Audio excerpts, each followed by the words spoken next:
That means go home, gendarme. It is. It's holding. They should know the meeting starts at 10 p.m. sharp. He should know the meeting starts at 10 p.m. sharp. Hey, Steban, isn't that your jacket?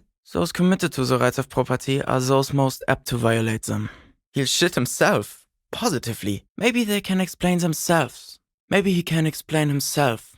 It doesn't sound like they've done the reading, Steban. It doesn't sound like he's done the reading, Steban. Comrade Steban is a great discussion leader. One of the best at the university. Precisely. We are not interested in senseless parroting. We like to read critically. Truly extraordinary. Hablars une pain infernal. Obviously.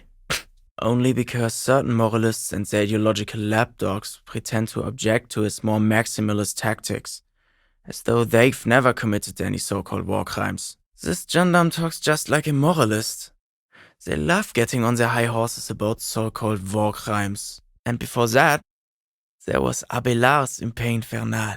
Huh, as though you can call that pablum teaching. We are post-attendants, basically. Seems unlikely from a strictly inframaterialist perspective, though historically speaking, the SRV has supported direct action against right-wing paramilitary squads, especially when they are doing the Indo-tribes' dirty work. Some of our former comrades didn't have the ideological fortitude our work demands. Don't forget about Moritz and the turnips.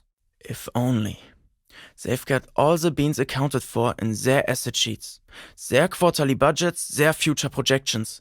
But for some reason, there are never enough beans to go around. So we've just got to cut our bean rations in half. Basically indistinguishable from fascists. You'd need an X-ray machine to tell the difference. He's studying macro and microeconomics. It was unbelievable. He said, turnips don't care if they are grown by communists, moralists, or Welkin. They grow just the same. Susanna said that he has been hanging out with some non-communists lately. Providing you haven't been hanging out with non-communists like Maurice. It's a sad reflection on our educational institutions. He just quit coming. We haven't seen him around for weeks. That I did not expect. I bet he's never written a substantial essay himself. He's really got no right to critique. None at all. What does it say, Steban? I can't see. Really just violence in general. I find it fascinating. Perhaps he subscribes to La Fumée. Steban, you can't be serious. For these gendarmes? Steban, you can't be serious. For gendarme? If he wants a real critical history, he's got to read on the material conditions of the Mirovan Boilermakers. With his partner, he says. Drip after drip after drip after drip. To find victory in the cultural war, we must first scout the battlefield. Can't let any of the dreck rub off on you. We prefer difficult books. Books that might destroy you if you don't destroy them first. Makes you want to gouge your eyes out. Or better, gouge the author's eyes out. Completely counter to the spirit of Viril. What's even the point? I still like the Hildwayorg for their master ironworking feat. Steban's Velkin is so mega. He's got this umbral stave that gives him ungodly bonuses against Shadowborn. It appears so. Thank God we are no good Warlians. I believe it's man is the mirror of the world. Strange.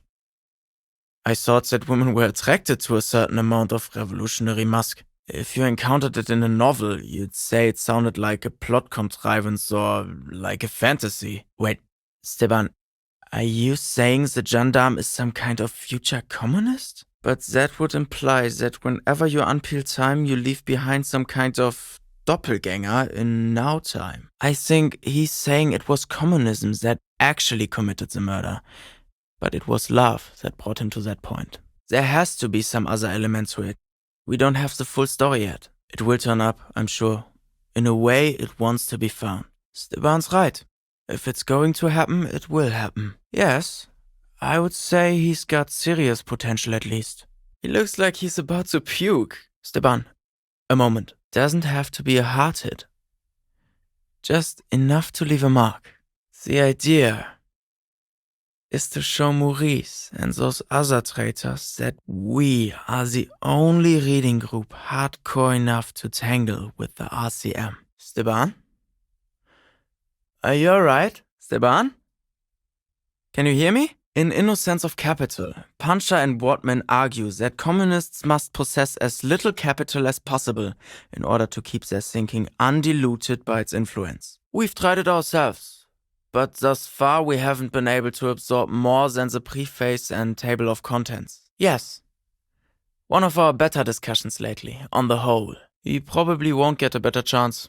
Honestly, he says he doesn't have any questions, Steban. See, Steban? I told you there's no such thing as a gendarme communist. It's holding. It's holding. Damn it to hell. Alright, you go next, Steban. It's my fault, Steban. My hands were shaking. Nerves got the better of me. It's alright, Steban. That was still very close. One of our best performances yet. It is.